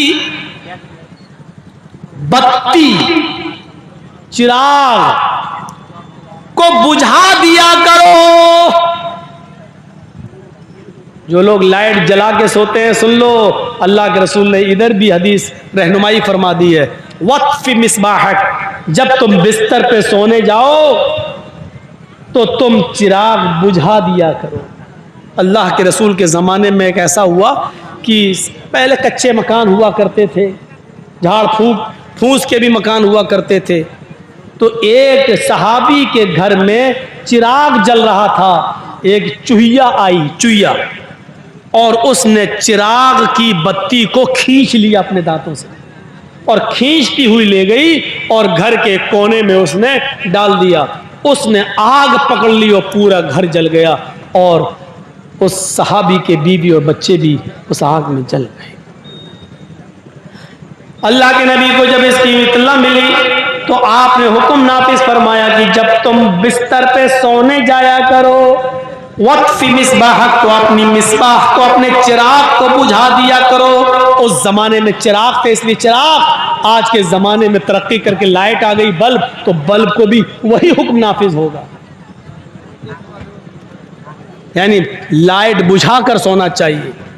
हमारे नबी इतने मेहरबान हैं, इतने रऊफुर रहीम हैं कि हमारे नबी की रहमत ये भी गवारा नहीं करती कि कोई मुसलमान जब अपने घर में लाइट जला के सोए और रात में वोल्टेज हाई हो जाए और शॉर्ट हो जाए बल्ब, बत्ती, कुमकुमा लाइट शॉर्ट हो जाए और उससे कोई चिंगारी निकले और घर में किसी कपड़े पर गिरे और कपड़े से पूरे घर में आग लग जाए, इसलिए हुक्म दे रहे हैं कि जब भी तुम बिस्तर पे सोने जाओ तो चिराग बुझा दिया करो, लाइट बुझा दिया करो। यह है जनाब मोहम्मद रसूलुल्लाह सल्लल्लाहु अलैहि वसल्लम की रहमत।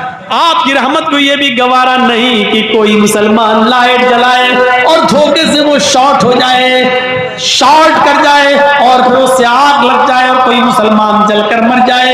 ये मेरे नबी की रहमत है जो आप लाइट बुझाकर सोने का हुक्म दे रहे हैं।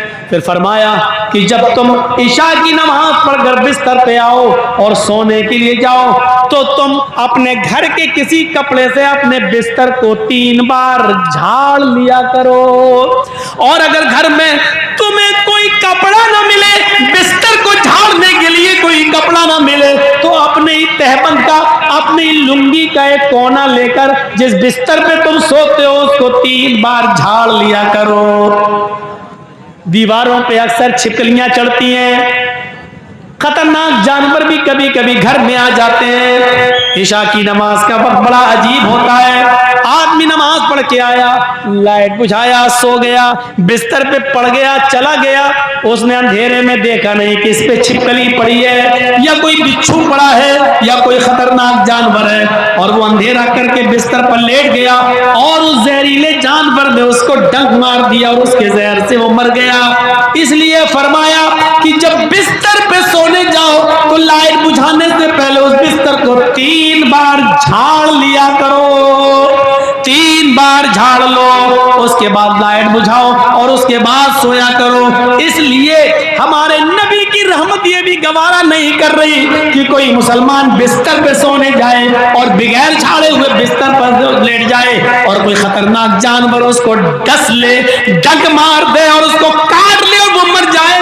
मेरे नबी की रहमत इस बात को गवारा नहीं कर रही है, इसलिए हुक्म दिया कि बिस्तर को झाड़ लिया करो। फिर फरमाया खुली हुई छत के ऊपर मत सोया करो। इब्ने माजा के सफात पर यह हदीस देखो, गर्मी है, खुली हुई छत के ऊपर आप चले गए, खुली हुई छत पर जब तक उसकी मुंडेर न बांधी जाए, मुंडेर का मतलब कोई दीवार खड़ी कर दो, क्योंकि बहुत से लोगों को नींद में चलने की आदत होती है। रात में आप सो रहे हैं, खुली छत में कोई ख्वाब देख लिया अंधेरे में, रात में उठ के भागे और वहां मुंडेरी नहीं है, छत से गिरे नीचे, 3री मंजिल के नीचे आए और सर फट गया और मर गए। इसलिए फरमाया कि सुनो, जो आदमी खुली हुई छत पे सोता है, बरियत सिम्मतुल्लाह व सिम्मतु मोहम्मद, अल्लाह की जिम्मेदारी और मोहम्मद रसूलुल्लाह की जिम्मेदारी उसके ऊपर से बरी है। मैं बरी हूं, मैं उसका कोई जिम्मेदार नहीं हूं। यानी वो अपनी मौत का खुद जिम्मेदार है। यानी साफ तौर पर मना कर रहे हैं कि खुली हुई छत पर मत सोइए, और सोना ही है तो छत की मुंडेर बांध दो, इतनी ऊंची ऊंची दीवारें कर दो कि अगर तुम रात में उठकर चलो भी तो कम से कम नीचे ना गिरने पाओ, और दीवार से तुम रुक जाओ, मुंडेर से तुम रुक जाओ। खुली हुई छत पर सोने से मना कर दिया। अल्लाह के नबी सल्लल्लाहु अलैहि वसल्लम ने, मेरे नबी की रहमत को यह भी गवारा नहीं है कि कोई मुसलमान खुली हुई छत पे सो रहा हो और रात में उठे और नींद में चल दे या डरावना ख्वाब देख ले और भागे और नीचे गिर के मर जाए। मेरे नबी की रहमत इस बात को गवारा नहीं कर रही है। तो इससे आप अंदाजा लगा सकते हैं कि इस्लाम की रहमत कितनी अजीम होगी। अपने नबी मोहम्मदुर रसूलुल्लाह सल्लल्लाहु अलैहि वसल्लम की शान में अल्लाह तबारक व तआला ने ये कह दिया, लक़द जाअकुम रसूलुम मिन अनफुसिकुम अज़ीज़ुन अलैहि मा अनित्तुम हरीसुन अलैकुम बिल मुमिनीना रऊफ़ुर रहीम। इससे अजीम आयत और क्या हो। नबी अकरम के सिलसिले में जो खूबी बताई, तुम्हारे दरमियान एक ऐसे पैगंबर आ चुके हैं, तुम्हारे मध्य, तुम्हारे बीच, तुम्हारे दरमियान एक ऐसे नबी तशरीफ ला चुके हैं। लक़द जाअकुम रसूलुम मिन अनफुसिकुम, जो तुम्हारे जिन्स से हैं, उनकी नस्ल, उनकी जिनसियत तुमसे अलग नहीं है। तुम इंसान हो, वो भी इंसान थे। तुम खाते पीते हो, वो भी खाते पीते। तुम चलते फिरते हो, वो भी चलते फिरते थे। तुम शादी और ब्याह करते हो, उन्होंने भी शादी और ब्याह किया। तुम्हारे बीवी बच्चे हैं, उनके बीवी भी बच्चे थे। तुम्हें खुशियां पहुंचती हैं, तुम्हें गम पहुंचते हैं। उनको भी खुशी पहुंचती थी, उनको भी गम पहुंचता था।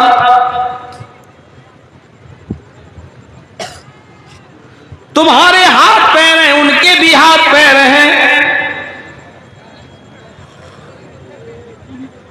अलगर्ज दुनियावी जितनी जरूरियात के तुम मोहताज हो, वो भी दुनियावी उन तमाम जरूरियात के मोहताज।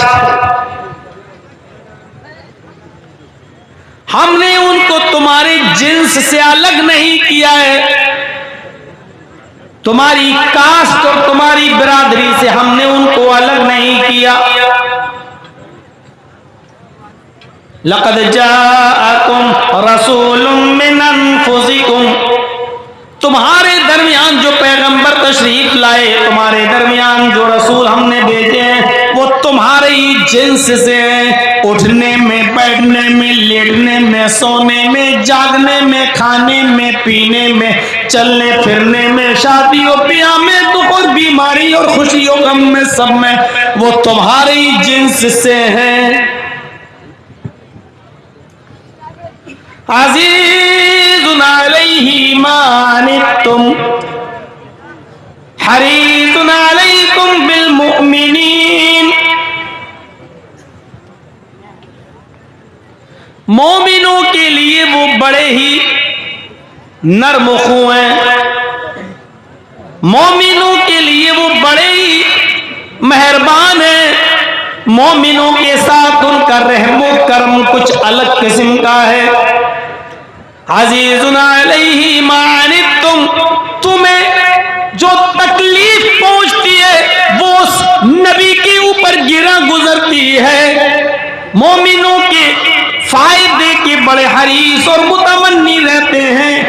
तुम्हें जो तकलीफ पहुंचती है वो उनके ऊपर बहुत शाख गुजरती है।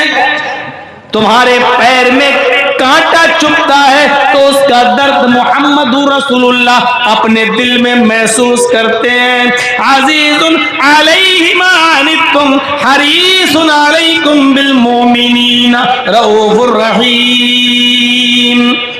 हाँ, गौर से सुनो, तुम्हें तुम्हारे फायदे के बड़े मुतमन्नी रहते हैं, तुम्हारे फायदे के बड़े हरीस रहते हैं। तुम्हारी तकलीफ उनके ऊपर शाख बनकर गुजरती है। मोमिनों के लिए वो बड़े हरीस हैं, बड़े मुतमन्नी हैं। मोमिनों को किसी चीज का नुकसान न पहुंचे, इस बात के वो बड़े ख्वाहिशमंद रहते हैं। कुरान करीम ने एक नक्शा खींच दिया है मुहम्मदुर रसूलुल्लाह सल्लल्लाहु अलैहि वसल्लम के बारे में। अज़ीज़ुन अलैहि मा अनित्तुम हरीसुन अलैकुम बिल मुमिनीना रऊफुर रहीम। कितनी चीजें बताई गई। पहली चीज, वो तुम्हारी जिन्स से है, इसमें क्या शक है। हम और आप खाते हैं, पीते हैं, वो भी खाते और पीते थे। हम और आप सामान खरीदने बाजारों में जाते हैं, नबी अकरम भी बाजारों में जाया करते थे। यही तो इख्तिलाफ था अरब के काफिरों में और मुहम्मदुर रसूलुल्लाह के मानने वालों के दरमियान। अल्लाह के नबी और जो इनको मानते थे वो ये कहते थे कि मोहम्मद इंसान है और साथ में रसूल भी हैं। और अरब के काफिर ये कहते थे ये कैसा रसूल है, ये कैसा नबी है जो नबी भी है और बाजारों में चलता फिरता भी है, हमारी तरह खाता और पीता भी है। वो कहते माल हाज़र रसूल याकुलुत ताम व यमशी फिल अस्वाक, ये कैसा नबी है जो अपने आप को नबी भी कहता है, रसूल भी कहता है और हमारी तरह बाजारों में चलता फिरता भी है, हमारी तरह खाना भी खाता है। यानी उनके वहमो गुमान में ये ये पैवस्त हो चुका था, जो नबी होता है वो खाता पीता नहीं है, जो नबी और रसूल होता है वो बाजारों में चलता फिरता नहीं है, जो नबी और रसूल हो उसको शादी और ब्याह की जरूरत नहीं पड़ती है, जो अल्लाह का रसूल हो, अल्लाह का नबी हो, वो बाजारों में क्यों घूमेगा, हमारी तरह क्यों खाएगा पिएगा, हमारी तरह क्यों चलेगा, हमारी तरह शादियां क्यों करेगा, हमारी तरह उसके बच्चे क्यों होंगे। अरब के काफिर यही कहते थे। यहाँ मोहम्मद रसूलुल्लाह सल्लल्लाहु अलैहि वसल्लम डंके की चोट पर ऐलान करते थे, इन्नमा अना बशरुम मिस्लुकुम, ओ लोगों में तुम्हारी तरह एक इंसान हूं, मैं तुम्हारी तरह का अल्लाह का एक बंदा हूं बस, लेकिन अल्लाह ने मुझे रसूल बनाकर भेजा है, हम तुम्हारे दरमियान पैगंबर बनकर आए हैं। अल्लाह के नबी ये कहते थे, आपके मानने वाले ये कहते थे, लेकिन अरब के काफिर ये कहते थे, माल हाज़र रसूल याकुलु ताम व यमशी फिल अस्वाक, मैं उसको नबी कैसे मान लूं, मैं उसको रसूल कैसे मान लूं जो हमारी तरह बाजारों में चलता फिरता है, हमारी तरह खाता और पीता है। नहीं नहीं, हमारी तरह चलने फिरने वाले को और बाजारों में घूमने फिरने वाले को, खाने पीने वाले को हम रसूल कैसे मान लें। यही तो इख्तिलाफ था। अज़ीज़ुन अलैहि मानित्तुम, तुम्हें जो तकलीफ पहुंचती है वो उसके ऊपर शाख गुजरती है, वो उसको अच्छा महसूस नहीं करते हैं। यानी इसका तर्जमा यूं किया जा सकता है, अगर कांटा तुम्हारे पैर में चुभता है तो दर्द मोहम्मद रसूलुल्लाह को होता है, वो तुम्हारी तकलीफ नहीं बर्दाश्त करते हैं। तकलीफ तुम्हें होती है, दर्द उन्हें होता है। हरीसुन अलैकुम, वो तुम्हारे फायदे के बड़े ख्वाहिशमंद रहते हैं। बिलमुमिनीना रऊफुर रहीम, और मोमिनों के साथ उनका रहमो करम का एक अलग ही मामला है। जाहिर बात है, कोई आदमी ये नहीं कह सकता है, इस पर बहुत से गैर मुस्लिमों ने और खास तौर पर स्वामी दयानंद सरस्वती जिन्होंने सत्यार्थ प्रकाश लिखी है, बड़े एतराज किए कि देखो ये है मोहम्मद मुसलमानों के नबी जो सिर्फ मोमिनों के लिए मेहरबान है, इसका मतलब दूसरों के लिए मेहरबान नहीं है। कुरान खुद कहता है मोमिनों के लिए वो बड़े मेहरबान है, उन अंधों को दिखाई नहीं देता है।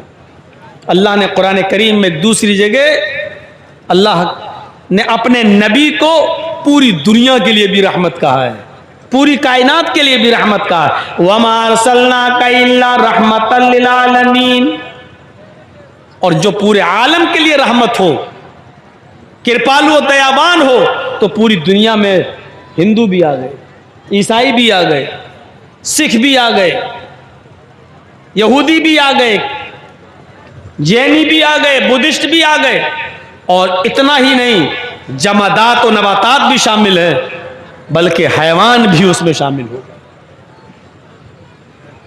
और जो पूरी कायनात का नबी हो वो सिर्फ इंसानों का नहीं बल्कि पूरे आलम के लिए रहमत बनकर आया है। लेकिन अपनों के लिए सभी खास होते हैं। हमारा बच्चा बीमार हो जाए, हमारा खून है,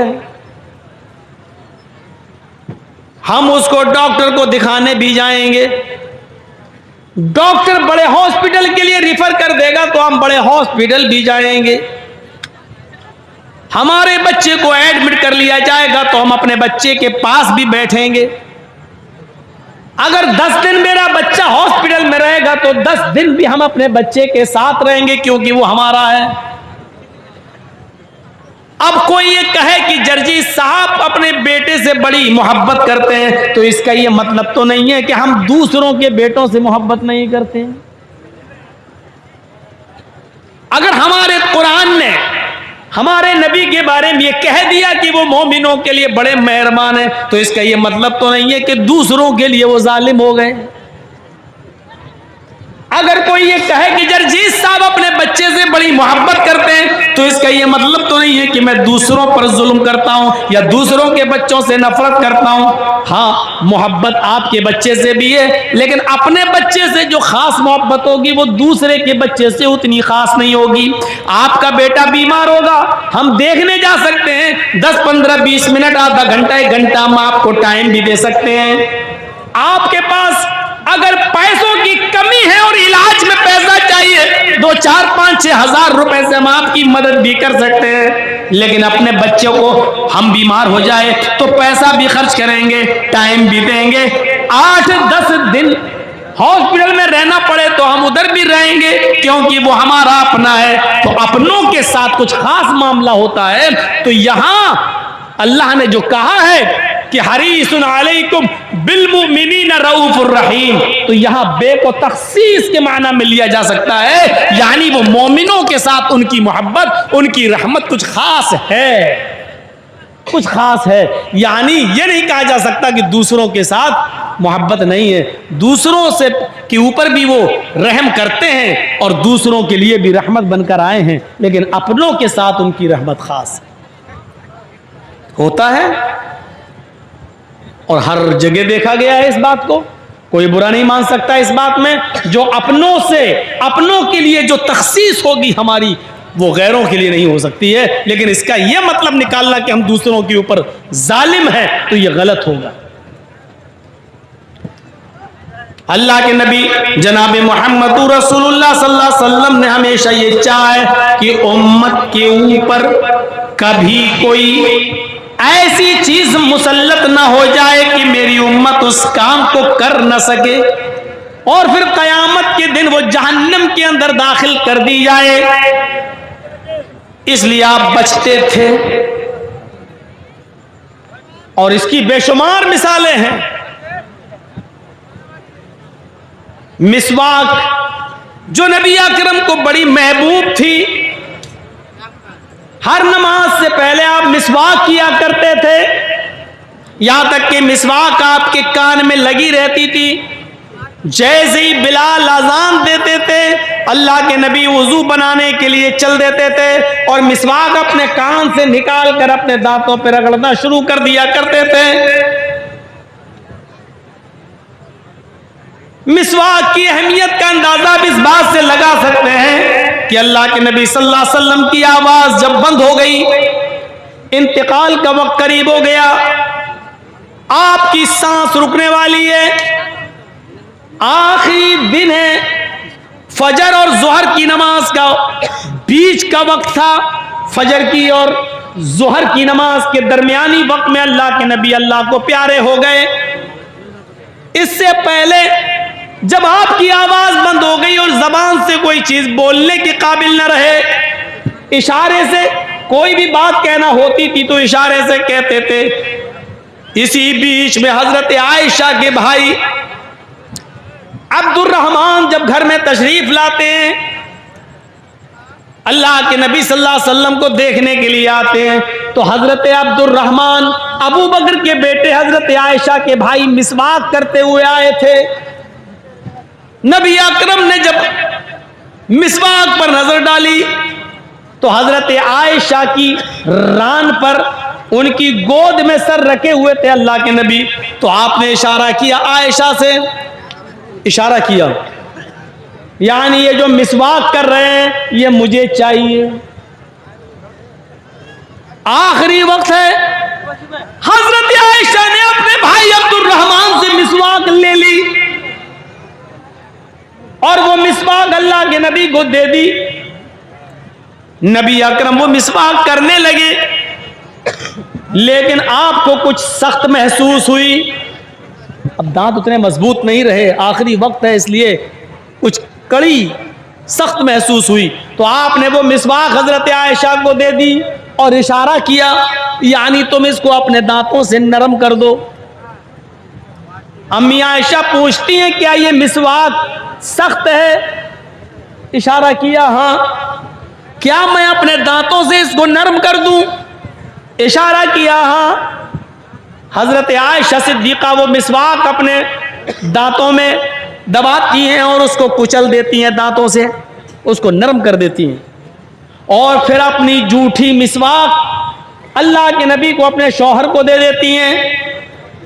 अल्लाह के रसूल सल्लल्लाहु अलैहि वसल्लम वो मिसवाक करने लगते हैं। मिसवाक करते करते मिसवाक हाथ से छूट जाती है, आपकी दाढ़ी के ऊपर गिर जाती है,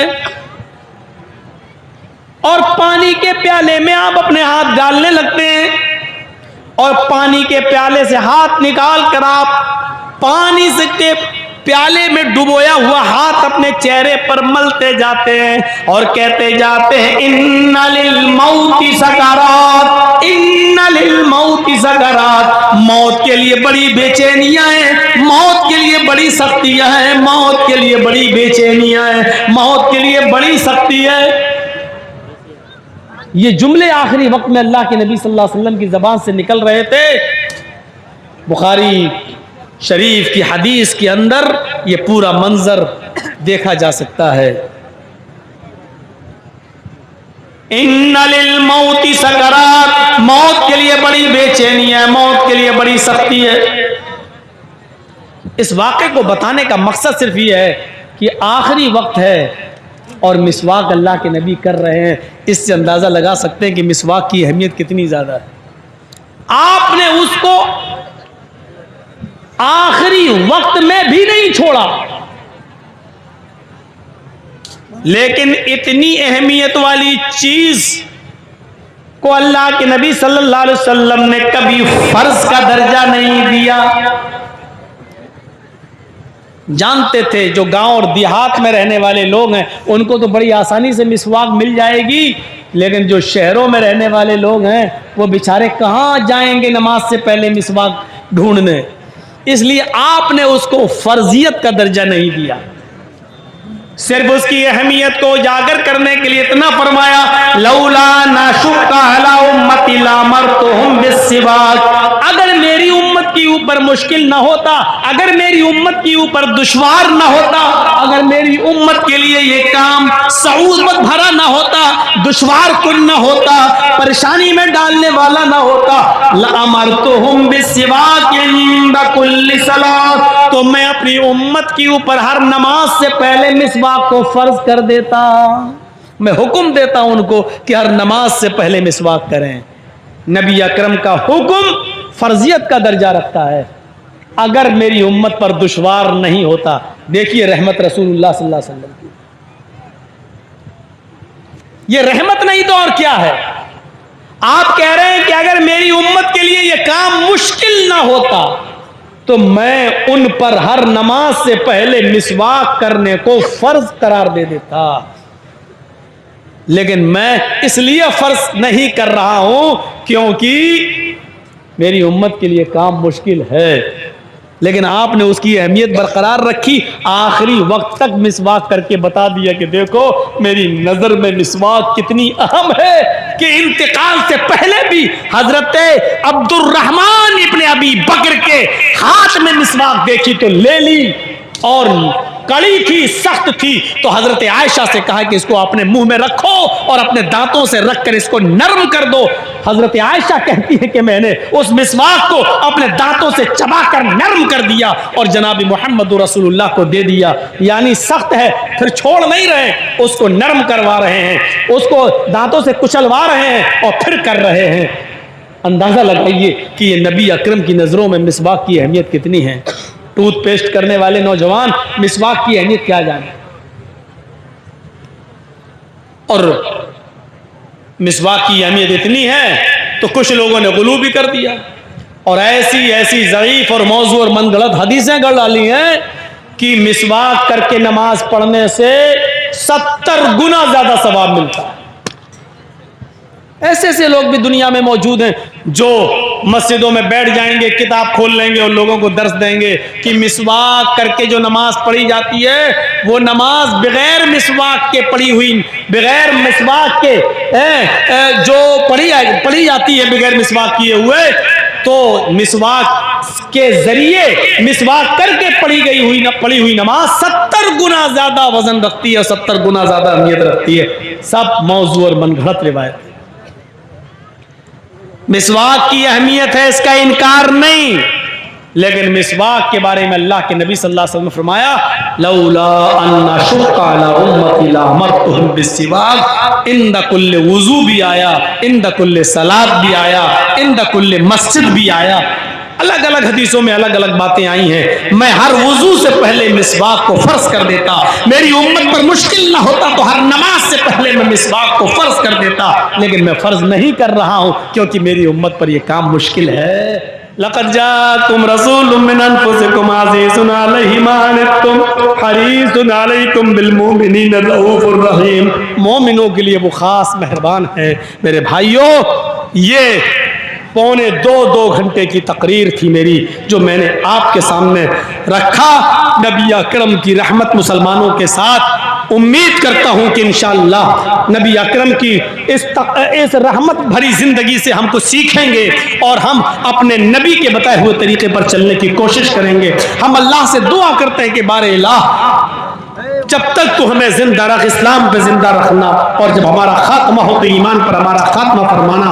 बार इलाह, जो बीमार है उनको शिफाए कामला और आजिला अता फरमा, जो हॉस्पिटल्स में एडमिट है उनकी दवाओं में सेहत और तंदुरुस्ती कूट कूट के भर दे। और अल्लाह, जो इंतकाल फरमा कर तेरी रहमत को प्यारे हो चुके उनकी कब्र को नूर से भर दे। और अल्लाह, हम तुझसे फिर ये दुआ करते हैं कि हमें जब तक जिंदगी दे इस्लाम पर दे, और खात्मा हो तो ईमान पर हमारा खात्मा फरमाना। वमा अलैना इल्लल बलागुल मुबीन व आखिरु दअवाना अनिल हम्दुलिल्लाहि रब्बिल आलमीन। अस्सलामु अलैकुम व रहमतुल्लाहि व बरकातुहू।